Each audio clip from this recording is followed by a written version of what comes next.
जय जिनेन्द्र। जैन क्षेत्र में आपका स्वागत है। ये कहानी है दो मित्रों की और एक ऐसे प्रश्न की जो हम सभी ने कभी ना कभी अपने आप से पूछा है। भाग्य बड़ा या कर्म? क्या भाग्य का लिखा कभी बदला जा सकता है? प्रतिष्ठान नगर के जंगल में एक बहुत ही ज्ञानी साधु महाराज रहते थे।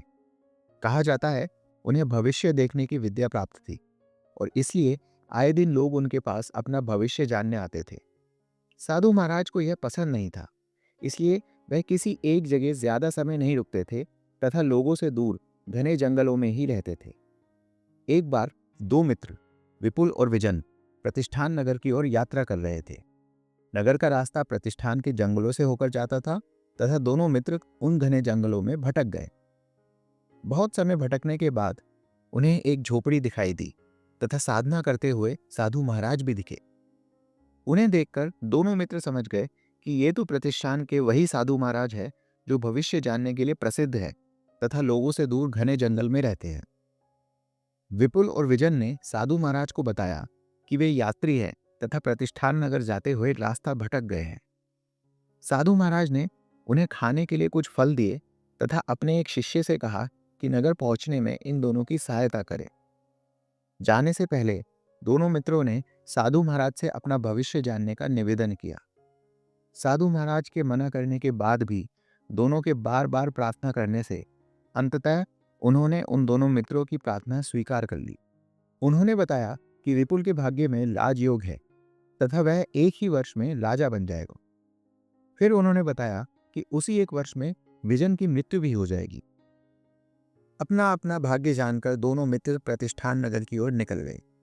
नगर पहुंचकर कुछ दिनों बाद विपुल में अहंकार आ गया तथा वह सभी से कहता था कि अगर किसी ने भी मेरा विरोध किया तो राजा बनने के बाद मैं उन्हें मृत्यु दंड दूंगा।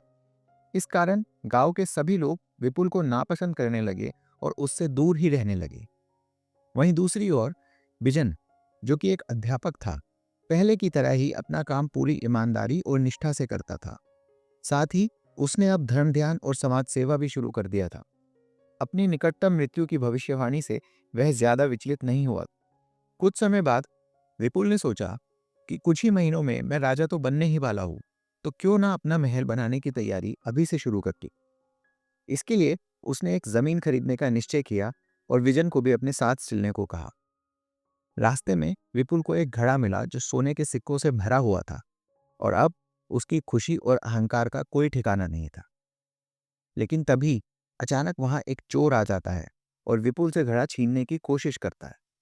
विजन भी विपुल की मदद के लिए आ जाता है और दोनों मित्र मिलकर चोर को भगा तो देते हैं, लेकिन इसी दौरान चोर के चाकू के प्रहार से विजन जख्मी हो जाता है।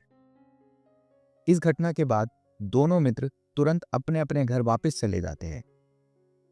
अब विपुल सोने का घड़ा पाकर बहुत ही खुश था, किंतु वह जल्द ही सारा सोना व्यर्थ के ऐशो आराम में खर्च कर देता है तथा विजन का जख्म भी कुछ समय बाद भर जाता है और वह फिर से अपना साधारण जीवन व्यतीत करने लगता है। कुछ और समय बीतता है और साधु महाराज की भविष्यवाणी को अब पूरा एक वर्ष हो चुका है, लेकिन ना ही विपुल राजा बना और ना ही विजन की मृत्यु हुई। इसलिए दोनों मित्र एक बार फिर साधु महाराज से मिलने गए और उनसे इसका कारण पूछा। तब साधु महाराज ने कहा कि एक वर्ष पहले तो उनकी भविष्यवाणी सही थी, लेकिन पिछले एक वर्ष में तुम दोनों के किए हुए कर्मों से तुम्हारा भाग्य बदल गया है। उन्होंने विपुल से कहा कि पिछले एक वर्ष में तुम्हारे अहंकार और दुर्व्यवहार की वजह से तुम्हारे भाग्य का राजपाट मात्र एक घड़े सोने के सिक्कों में बदलकर रह गया। तथा उन्होंने विजन से कहा कि पिछले एक वर्ष में तुम्हारे अच्छे व्यवहार, धर्म ध्यान और समाज सेवा से तुम्हारे भाग्य की मृत्यु मात्र एक जख्म में बदलकर रह गई।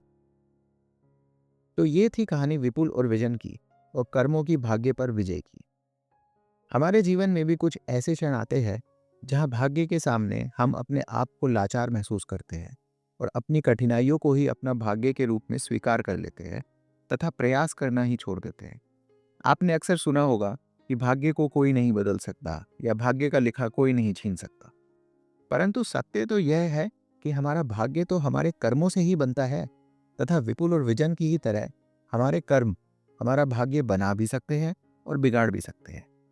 इसलिए हमें निरंतर पुण्य कर्म करते रहना चाहिए, क्योंकि एक कहावत तो यह भी है कि भाग्य बदलते देर नहीं लगती। जय जिनेन्द्र।